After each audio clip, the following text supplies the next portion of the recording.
5 अगस्त 2019 की ऐतिहासिक तारीख को जम्मू कश्मीर में एक क्रांतिकारी निर्णय लिया गया और आर्टिकल 370 को खत्म कर दिया गया, जिस आर्टिकल का सहारा लेकर आतंकवादी पैर पसार रहे थे, जिस 370 का सहारा लेकर अलगाववादी देश के युवाओं को भड़का रहे थे, उसे खत्म कर दिया गया। उसके साथ ही जम्मू कश्मीर और लद्दाख को 2 केंद्र शासित राज्य बना दिया गया। जम्मू कश्मीर से वादा किया गया कि हालात सुधरते ही राज्य का दर्जा वापस मिलेगा, लेकिन लद्दाख के साथ ऐसा कोई वादा नहीं किया गया और इसे लेकर अब लद्दाख की जनता भी मांग कर रही है। क्या है लद्दाख की डिमांड, इस खास रिपोर्ट के जरिए देखें।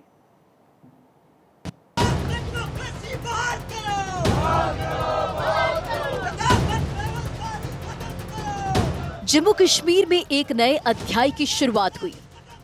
लद्दाख के सभी नागरिक 370 के खात्मे का स्वागत कर रहे थे,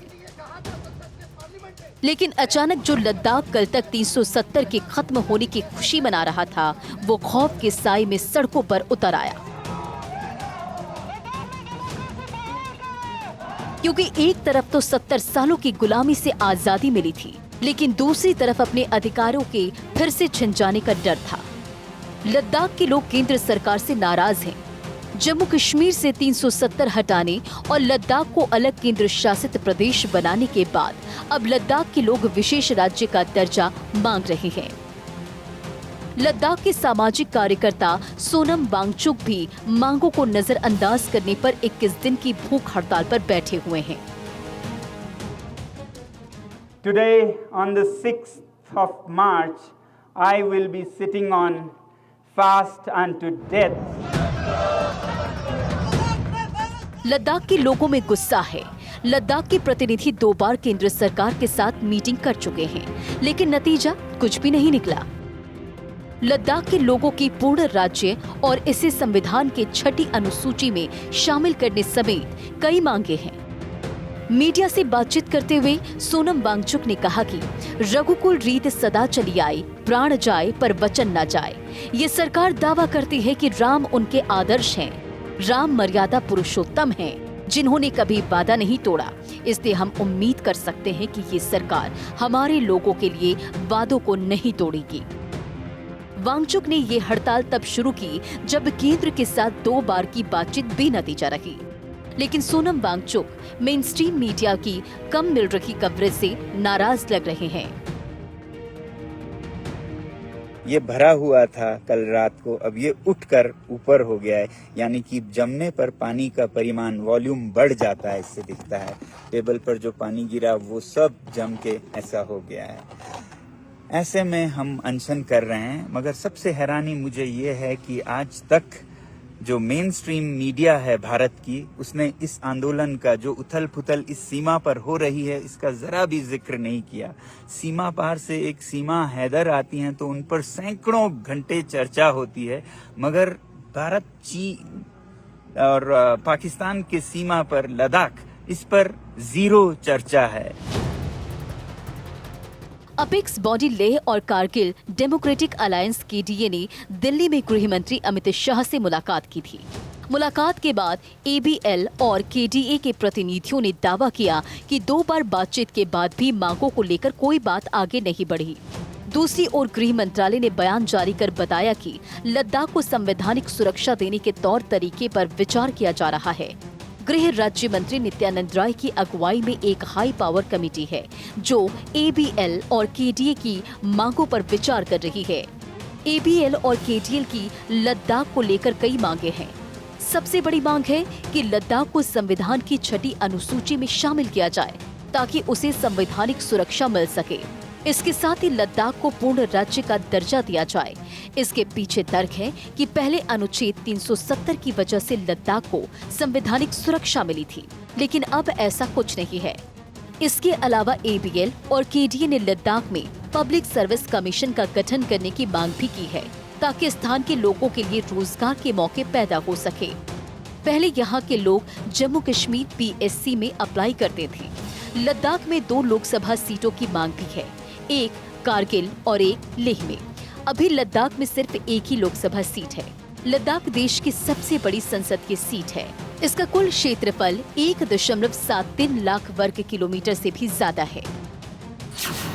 लद्दाख के लोग और एक्टिविस्ट छठी अनुसूची लागू करने की मांग कर रहे हैं। छठी अनुसूची असम, त्रिपुरा जैसे पूर्वोत्तर राज्यों में लागू है। छठी अनुसूची में संविधान के अनुच्छेद 244(2) और अनुच्छेद 275(1) के तहत विशेष प्रावधान है। इसके चलते ही असम, मेघालय, त्रिपुरा और मिजोरम में जनजाति क्षेत्रों का प्रशासन है। छठी अनुसूची के तहत जनजातीय क्षेत्रों में स्वायत्त जिले बनाने का प्रावधान है। छठी अनुसूचित स्वायत्त जिला परिषदों के गठन का प्रावधान करता है। जिला परिषदों में कुल 30 सदस्य होते हैं, जिनमें से 4 को राज्यपाल नियुक्त करते हैं। जिला परिषद की अनुमति से ही उद्योग लगा सकते हैं। स्वायत्त जिला परिषद गांवों में भी एक परिषद और कोर्ट बना सकते हैं, जो अनुसूचित जनजाति से जुड़े विवादों का निपटारा करती है। अगर किसी अपराध में मौत या 5 साल से ज्यादा की जेल की सजा का प्रावधान है, तो राज्यपाल इन परिषदों को ऐसे मामलों में मुकदमा चलाने की अनुमति भी दे सकते हैं। छठी अनुसूची इन स्वायत्त जिला परिषदों को लैंड रेवेन्यू जमा करने, टैक्स लगाने, कारोबार को रेगुलेट करने, खनिजों के खनन के लिए लाइसेंस या पट्टा जारी करने के साथ साथ स्कूल, मार्केट और सड़कें बनाने का अधिकार भी देती है। इसके अलावा सोनम वांगचुक का मानना है कि लद्दाख में ज्यादा टूरिज्म से लद्दाख को नुकसान पहुंच रहा है, क्योंकि लोग वहां जाकर ट्रैफिक से गर्मी पैदा कर रहे हैं, जहां से लद्दाख के ग्लेशियर तक पिघल रहे हैं। और ग्लेशियरों का पिघलना सिर्फ लद्दाख के लिए नहीं, सारे भारत के लिए खतरे की घंटी है। इसलिए लद्दाख के लोगों का प्रतिनिधित्व करते हुए सोनम वांगचुक लद्दाख के लिए स्टे पुट की मांग कर रहे हैं, ताकि लद्दाख के लोग अपने निर्णय खुद ले सके। सोनम के साथ पूरा लद्दाख सड़कों पर है।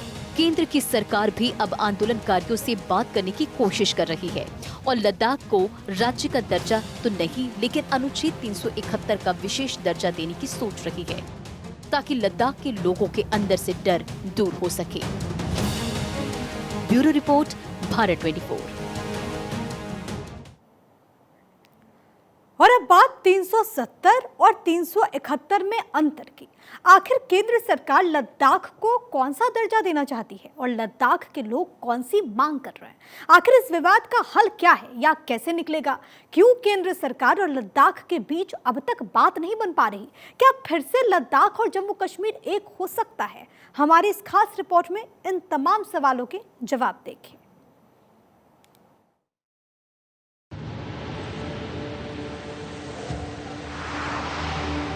पहले हटा 370, अब फिर घटा छाई। आखिर ऐसा क्या हुआ कि जनता सड़कों पर आई?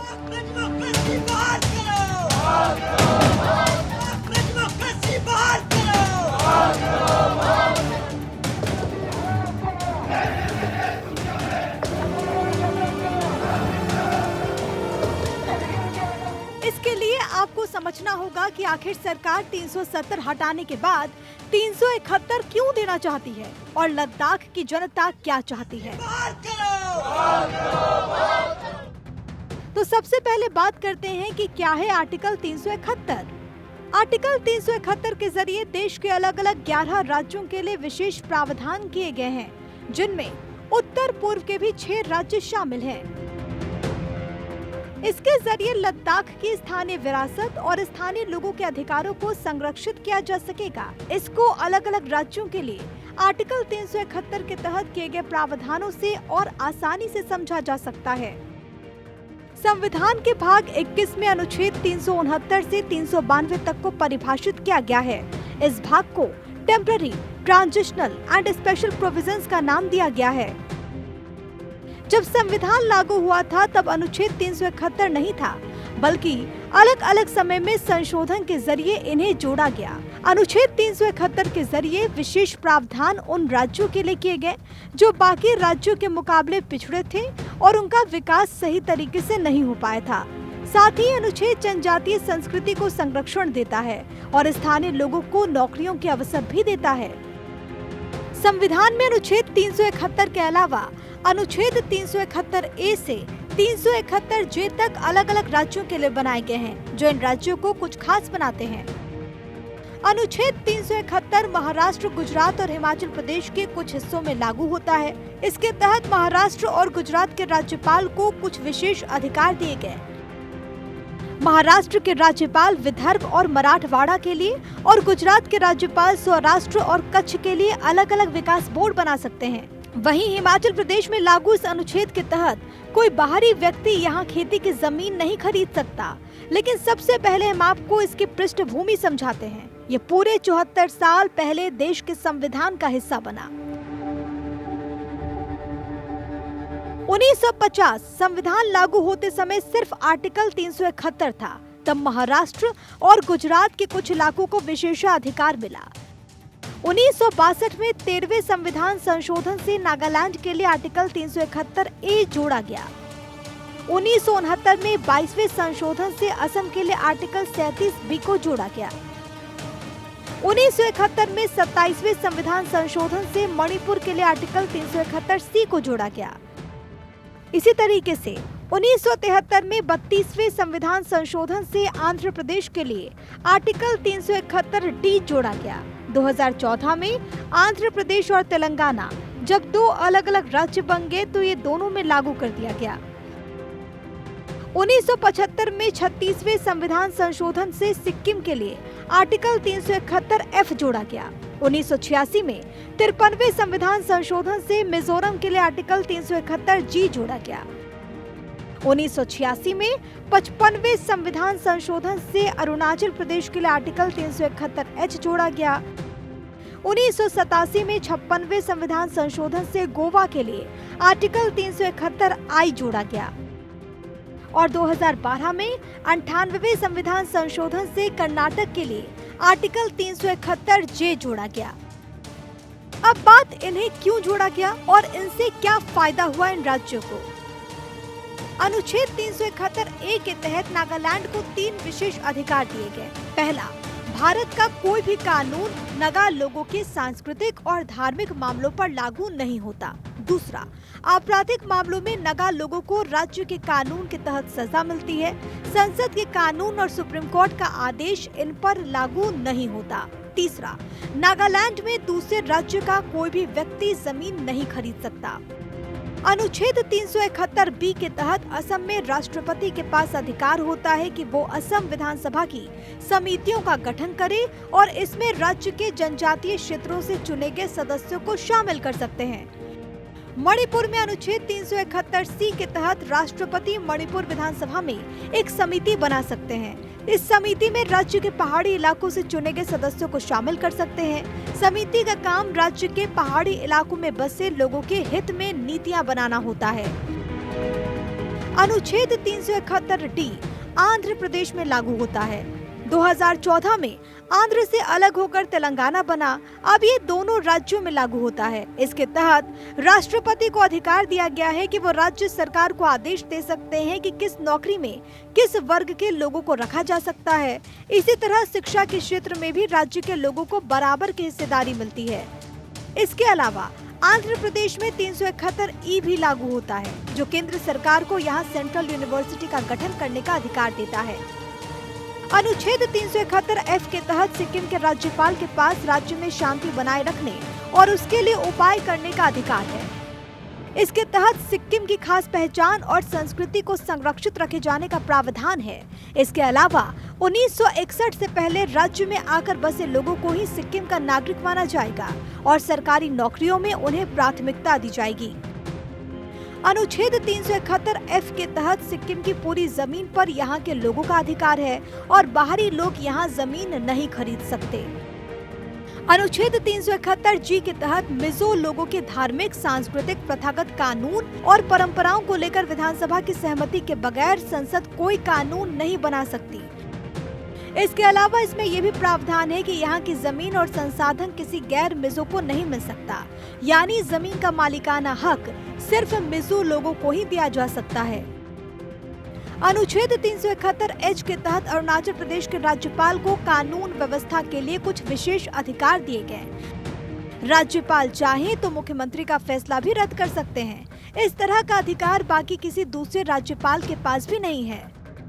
अनुच्छेद 371 आई के तहत गोवा विधानसभा में 30 से कम सदस्य नहीं होंगे। अनुच्छेद 371 जे के तहत हैदराबाद कर्नाटक क्षेत्र के 6 जिलों को विशेष दर्जा दिया गया है। इसे अब कल्याण कर्नाटक कहते हैं। इन जिलों के लिए अलग विकास बोर्ड बनाने का प्रावधान अनुच्छेद 371 जे में किया गया है। साथ ही साथ स्थानीय लोगों को नौकरियों और शिक्षा में आरक्षण भी दिया जा सकता है। कुल मिलाकर इस अनुच्छेद के जरिए केंद्र सरकार किसी राज्य की खास जरूरतों की पूर्ति करती है और वहां के लोगों के हितों की रक्षा भी। अगर लद्दाख में अनुच्छेद 371 लागू होता है तो जाहिर है कि स्थानीय हितों को बढ़ावा मिलेगा। स्थानीय नौकरियों में स्थानीय लोगों को 80% तक आरक्षण देने तक का प्रावधान किया जा सकता है। केंद्र सरकार लद्दाख के विकास के लिए अलग से बजट का प्रावधान कर सकेगी। इसके जरिए केंद्र सरकार लद्दाख की संस्कृति, भाषा और भूमि के साथ ही स्थानीय परंपराओं को भी संरक्षण प्रदान कर सकेगी। इस आर्टिकल के लागू होने के बाद वहां केंद्र सरकार का दखल कम हो सकता है, लेकिन समस्या सिर्फ एक नहीं है। सवाल ये है कि क्या लोकसभा चुनाव से पहले केंद्र सरकार लद्दाख को लेकर ऐसा फैसला ले सकती है? अगर हाँ तो क्यों? दरअसल बीजेपी के खिलाफ गुस्सा सिर्फ कश्मीर ही नहीं बल्कि लद्दाख और जम्मू में भी है। यहाँ के लोगों को डर है कि बाहरी लोगों के आने से इनकी नौकरी, जमीन और संस्कृति खतरे में आ जाएगी। अब बीजेपी चुनाव से पहले इस मुद्दे को हल करती है या फिर चुनाव के बाद के लिए छोड़ देती है, यह आने वाले कुछ दिन बताएंगे, क्योंकि कुछ दिनों में आचार संहिता लगने वाली है। जो भी करना है उससे पहले ही करना होगा। Bureau report, Bharat 24।